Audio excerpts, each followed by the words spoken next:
Oh,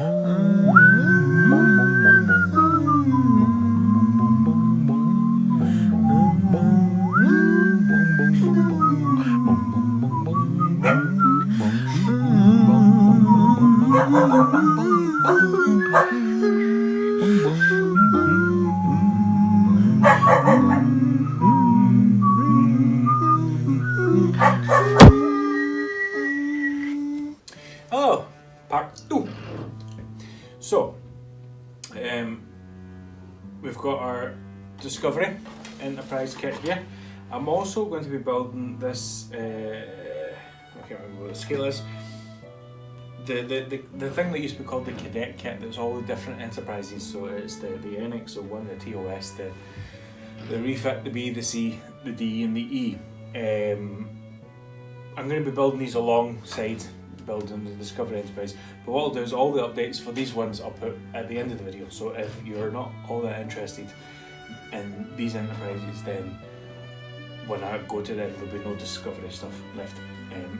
So the first thing with any of the models is that you take everything out of the bags, as I've done with all of these, and then you give them all a wash.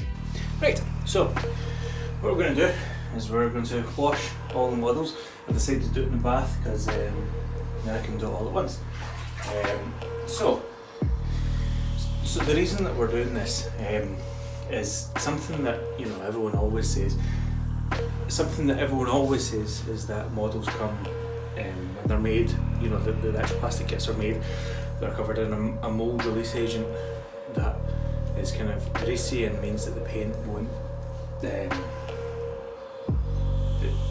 The paint won't stick to it properly, and I've only ever really encountered this in the clear kits, so the DS9 clear kit and the Enterprise D clear kits were covered in the kind of mold release agent, and you can actually feel it when you pick the model up. You can feel kind of greasy.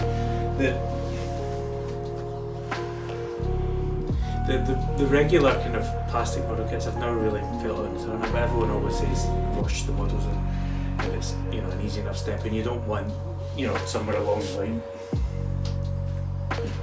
You don't want somewhere along the line them to like the paint to come off and stuff like that. You don't want to be trying to mask it and like the paint all kind of chipping off as you're pulling it.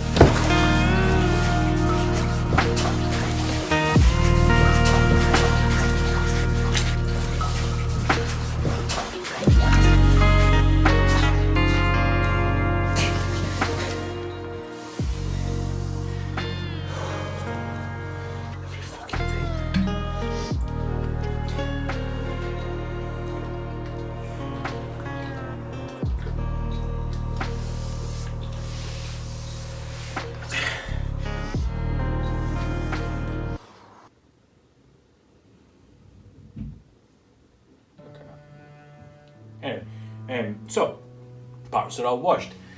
The next thing is I'm going to check. So the way what we're going to do for the Discovery Enterprise one, the lights on the saucer section, and then the lights on the hull, and then the lights on the cells are going to be separate circuits.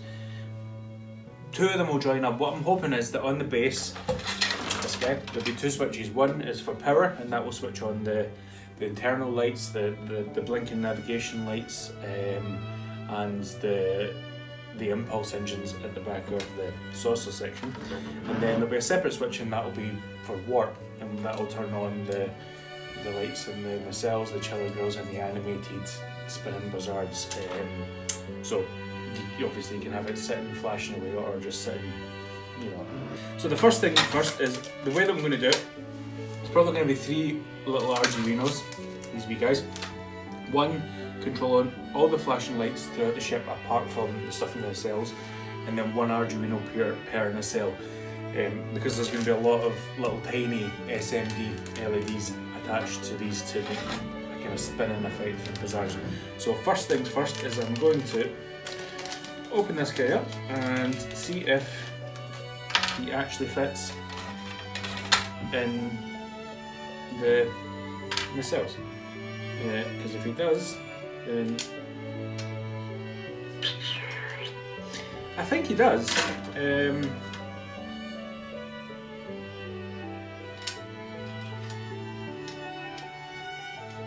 Maybe.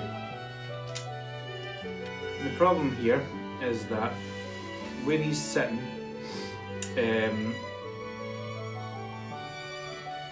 he's going to get in the way of the lights for the chiller grill and the lights for the Blizzard scoop.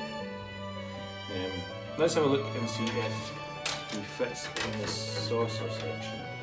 So the saucer section has got brackets in it for LEDs because they're getting quite good at letting you figure out how you're going to light these models. But we're not going to be using any of them because we're going to be using LED tape. So I should be able to just get rid of most of them and I'll be fine. So let's have a look and see if he fits in there.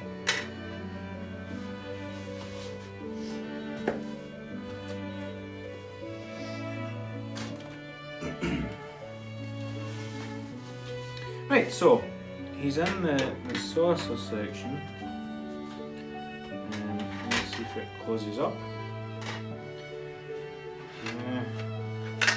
Well, he's rattling around in there, so let's put him right there against that bracket and we'll see if we can get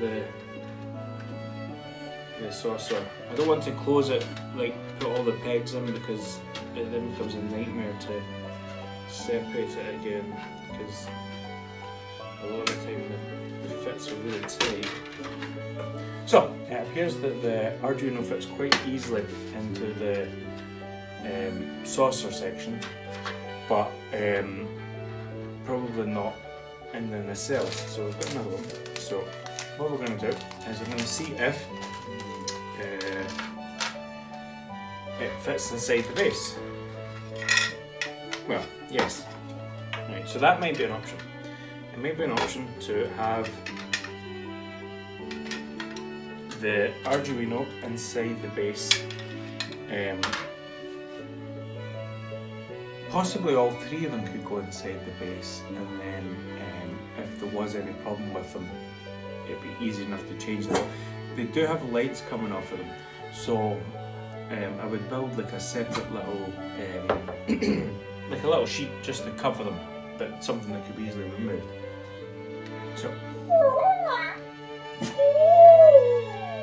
So the next job is painting the insides to light block them. So that'll be the next thing that we do. So for the little Enterprises, what I was thinking was lighting them all, which isn't the easiest because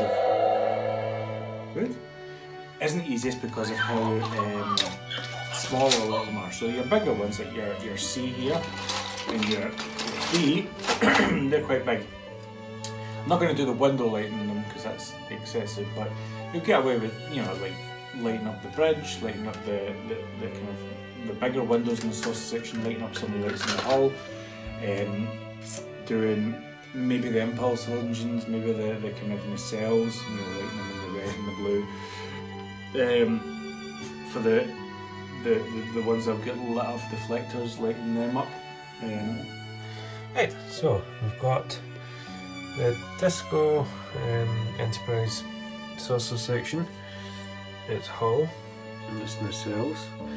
They've also started the NX01 saucer, the TOS saucer, and the refit saucer, as well as the refit hull, the TOS hull.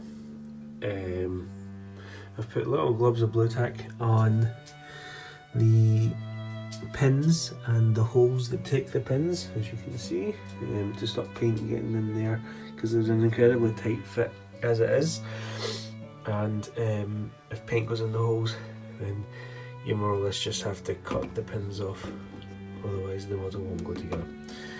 Right, so we're going to put a coat of primer on these. Primer done! Right, so that's the parts now got their primer all on the inside. The next step is to do the light blocking paint, which is a coat of black paint and then a coat of white paint. The black paint is to block the light, and then the white paint is that when the parts are lit inside, the light kind of bounces around off the white paint and kind of spills out the windows evenly. Normally I would spray the insides with the black paint and the white paint either from a spray can or through my airbrush, but I've got this incredibly cheap acrylic paint from Amazon in black and white, and it's quite thick, so I'm hoping and I'm thinking that if I brush it on, then it'll go on thicker because it's brushed on, and it'll block the light in maybe hopefully just one coat. It doesn't matter about the brush strokes and stuff like that because obviously it's just going to be inside the model anyway. So that's the plan, to try one coat of black, one coat of white, test them, see if any light bleeds through. If it doesn't, then that's it and we can move on to the next part. So I'll be doing that.